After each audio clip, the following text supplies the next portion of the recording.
ಅಧ್ಯಕ್ಷರೇ, ನನ್ನ ಯಶವಂತಪುರ ಕ್ಷೇತ್ರದಲ್ಲಿ ಸುಮಾರು 2 ವರ್ಷದಿಂದ ಈಚೆಗೆ 29 CL7 ಕೊಟ್ಟಿದ್ದಾರೆ ಸನ್ಮಾನ್ಯ ಅಧ್ಯಕ್ಷರೇ.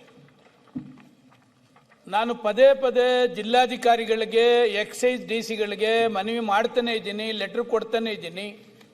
ಅಂತಿಮವಾಗಿ ಆಗದೇ ಪಕ್ಷದಲ್ಲಿ ತಮ್ಮ ಮುಂದೆ ಅಸೆಂಬ್ಲಿಲಿ ಕೇಳ್ತಕ್ಕಂಥದ್ದಕ್ಕೆ ಉಪಯೋಗ ಮಾಡ್ತಾ ಇದ್ದೀನಿ ಸನ್ಮಾನ್ಯ ಅಧ್ಯಕ್ಷರೇ. ನಾನು ಕೊಡಬಾರ್ದು ಅಂತ ಹೇಳ್ತಾ ಇಲ್ಲ. ಈಗ ಮೊನ್ನೆ ಲಾಸ್ಟ್ ಒಂದು 10-12 ದಿವಸದಲ್ಲಿ ತಿಪ್ಪೇನಹಳ್ಳಿ ಅಂತ ಒಂದು ward, Doddabidarkal ward, bar and restaurant ಓಪನ್ಗೆ ಸಾರ್ವಜನಿಕರು ತಡೆದಿದ್ದಾರೆ ಸನ್ಮಾನ್ಯ ಅಧ್ಯಕ್ಷರೇ. ಇರೋಪರ ರೌಡಿಗಳೆಲ್ಲ ಸೇರಿ 12 ಜನ ಮಹಿಳೆಯರಿಗೆ ಹೊಡೆದು ಪಡೆದು ಪಿಣ್ಯ ಪೊಲೀಸ್ ಸ್ಟೇಷನ್ನಲ್ಲಿ FIR ಆಗಿದೆ. ಎರಡನೇದು ಡಿ ಗ್ರೂಪ್ನಲ್ಲಿ ಇದೇ ಥರ ಬಾರ್ ಅಂಡ್ ರೆಸ್ಟೋರೆಂಟ್ ಓಪನ್ ಮಾಡ್ತಕ್ಕಂಥದ್ದಕ್ಕೆ ಬಂದು ಅಲ್ಲೂ ಗಲಾಟೆ ಆಗಿದೆ. ಬ್ಯಾಡರಳ್ಳಿ ಪೊಲೀಸ್ ಸ್ಟೇಷನ್ಗೆ FIR ಆಗಿದೆ ಸನ್ಮಾನ್ಯ ಅಧ್ಯಕ್ಷರೇ. ಮೈಲ್ಸಂದ್ರ ಇದರಲ್ಲಿ ಒಂದು ಬಾರ್ ಅಂಡ್ ರೆಸ್ಟೋರೆಂಟ್ ಆಗಿದೆ. ಬೆಂಗಳೂರಿಗೆ ಬಂದು 10-15 ಜನ ರೌಡಿಗಳು ಅಲ್ಲಿ ಹೊಡೆದಾಟ ಆಗಿ ಆ ಸುತ್ತಮುತ್ತಲಿರ್ತಕ್ಕಂಥ ಮೈಲ್ಸಂದ್ರ ವಾರ್ಡ್ನರ್ ಎಲ್ಲ ಅಫಿಷಿಯಲ್ಸ್ ಇದ್ದಾರೆ, ಭಯಭೀತರಾಗಿದ್ದಾರೆ.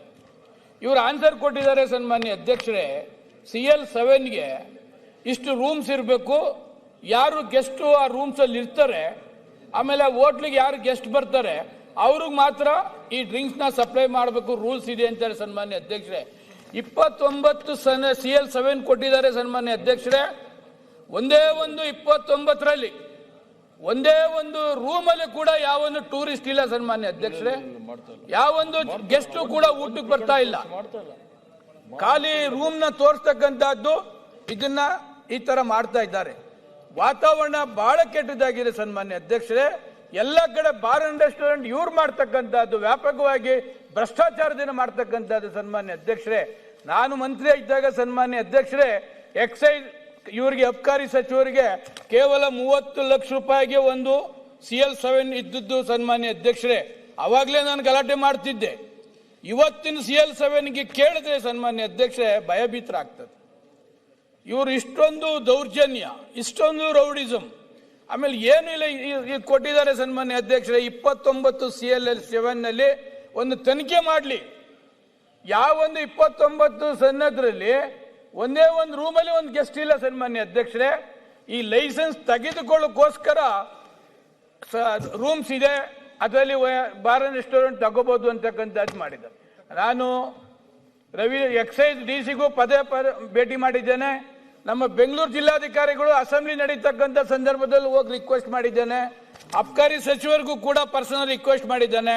ದಯವಿಟ್ಟು ಯಾಕೆ ನಮ್ಮ ಯಶವಂತಪುರ ಕ್ಷೇತ್ರಕ್ಕೆ ಇಷ್ಟೊಂದು ಬಾರ್ ಅಂಡ್ ರೆಸ್ಟೋರೆಂಟ್ ಕೊಡ್ತಾ ಇದ್ದೀರಿ, ಸದ್ಯಕ್ಕೆ ನಿಲ್ಲಿಸಿ ಅಂತಂದ್ರೆ ನಿಲ್ಸಕ್ಕಾಗುದಿಲ್ಲ ಅಂತ ರಿಪ್ಲೈ ಕೊಡ್ತಾರೆ ಸನ್ಮಾನ್ಯ ಅಧ್ಯಕ್ಷರೇ. ಇವರು ಕಾನೂನು ಪ್ರಕಾರ ಕೊಡುವುದಾದ್ರೆ 29 CL7 ಕೂಡ ಕಾನೂನು ವ್ಯಾಪ್ತಿಯೊಳಗಡೆ ರದ್ದುಪಡಿಸಬೇಕಾಗ್ತಾರೆ ಸನ್ಮಾನ್ಯ ಅಧ್ಯಕ್ಷರೇ. 27 ಸನ್ನದಲ್ಲಿ ಇವ್ರು ಹೇಳೋ ಪ್ರಕಾರ ಟೂರಿಸ್ಟ್ನವ್ರು ಬರ್ತಾರೆ, ಹೋಟ್ಲಿಗೆ ಕೊಡ್ತಾರೆ ಅಂತ ಏನಾದ್ರು ಒಂದು ಪ್ರೂವ್ ಆದ್ರೆ ಸನ್ಮಾನ್ಯ ಅಧ್ಯಕ್ಷರೇ, ಇವತ್ತು ಅಸೆಂಬ್ಲಿಲಿ ನಾನು ಕಮಿಟ್ ಆಗ್ತಾ ಇದ್ದೀನಿ. ಪ್ರೂವ್ ಆದ್ರೆ ಅವತ್ತಿನ ಮಾರ್ನೆಗೆ ಈ ರಾಜೀನಾಮೆ ಕೊಟ್ಟು ನಾನು ಹೊರಗಡೆ ಹೋಗ್ತೀನಿ ಸನ್ಮಾನ್ಯ ಅಧ್ಯಕ್ಷರೇ. ಅಸೆಂಬ್ಲಿಲಿ ನಾನು ಇದನ್ನ ಪ್ರಾಮಿಸ್ ಮಾಡ್ತಾ ಇದ್ದೇನೆ. ಜೊತೆಗೆ ಹಾಸ್ಪಿಟ್ಲು ನೋಡೋದಿಲ್ಲ, ಹರಿಜನ ಕಾಲೋನಿ ನೋಡೋದಿಲ್ಲ, ಸ್ಕೂಲ್ ನೋಡೋದಿಲ್ಲ, ದೇವಾಲಯ ನೋಡೋದಿಲ್ಲ, ಎಲ್ಲದಕ್ಕೂ ಕೊಡ್ತಾರೆ. ಒಂದು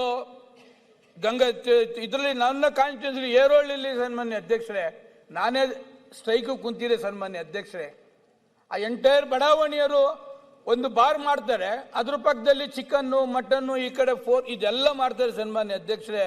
ಎಲ್ಲ ಪೊಲೀಸ್ನವರು ಇನ್ವಾಲ್ವ್ ಆಗಾರೆ, ಎಕ್ಸೈಸ್ನವರು ಇನ್ವಾಲ್ವ್ ಆಗಾರೆ.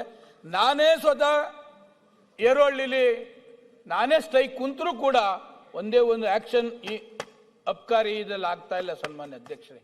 ತಮ್ಮ ಮುಖಾಂತರ ಅಬಕಾರಿ ಸಚಿವರಿಗೆ, ಈ ಸರ್ಕಾರಕ್ಕೆ ನಾನು ಕೇಳಲಿಕ್ಕೆ ಬಯಸ್ತೇನೆ, ವ್ಯಾಪಕವಾದ ಏನಿದು ಅಧ್ಯಕ್ಷರೇ, ಇದು ಇಷ್ಟೊಂದು ಭ್ರಷ್ಟಾಚಾರದ್ದಾದ್ರೆ ನಾವು ಶಾಸಕರು ತಲೆ ಎತ್ತಿ ಓಡಾಡುವಂಗಿಲ್ಲ ಸನ್ಮಾನ್ಯ ಅಧ್ಯಕ್ಷರೇ. ಈ ಮಟ್ಟಕ್ಕಾಗಿದೆ. ಯಾತಕ್ಕೋಸ್ಕರ 29 CL7 ಕೊಟ್ಟಿದ್ದಾರೆ ಸನ್ಮಾನ್ಯ ಅಬಕಾರಿ ಸಚಿವರು? ಏನು ಉದ್ದಕ್ಕೂ ಒಂದು ರೋಡ್ಗೆ 3-4 ಸನ್ಮಾನ್ಯ ಅಧ್ಯಕ್ಷರೇ. ಅದಕ್ಕೆ ತಮ್ಮ ಮುಖಾಂತರ ಕೇಳ್ತೇನೆ, ಈ ಕೊಟ್ಟಿರ್ತಕ್ಕಂಥದ್ದನ್ನ ಯಾರು ಇಲ್ಲಿಗಲ್ ಇದೆ ಅದನ್ನ ರದ್ದುಪಡಿಸಿ. ಇನ್ ಮುಂದೆ ಕೊಡ್ತಕ್ಕಂಥದ್ದಾದ್ರೆ ಯಾವ್ದಾರ ಟೂರಿಸ್ಟ್ ಹೋಟ್ಲು ಆಗಲಿ ಅದನ್ನ ವೆರಿಫೈ ಮಾಡಲಿ. 27ರಲ್ಲಿ ಮಾಡಿದ್ರೆ ನೀವು ಕೊಟ್ಟಂತ ಡಿಸಿನೂ ಸಸ್ಪೆಂಡ್ ಆಗ್ತಾರೆ, ಎಕ್ಸೈಸ್ ಡಿಸಿನೂ ಸಸ್ಪೆಂಡ್ ಆಗ್ತಾರೆ. ತಮ್ಮ ಮುಖಾಂತರ ನನಗೆ ರಕ್ಷಣೆ ಕೊಡಬೇಕು, ನನ್ನ ಕ್ಷೇತ್ರದ ಜನ ನೆಮ್ಮದಿಯಾಗಿರ್ಬೇಕು ಅಂತಕ್ಕಂಥ ತಮ್ಮ ಮುಖಾಂತರ ಅಬಕಾರಿ ಸಚಿವರಿಗೆ ನಾನು ಕೇಳಲಿಕ್ಕೆ ಬಯಸ್ತೇನೆ. ಸನ್ಮಾನ್ಯ ಅಧ್ಯಕ್ಷರೇ.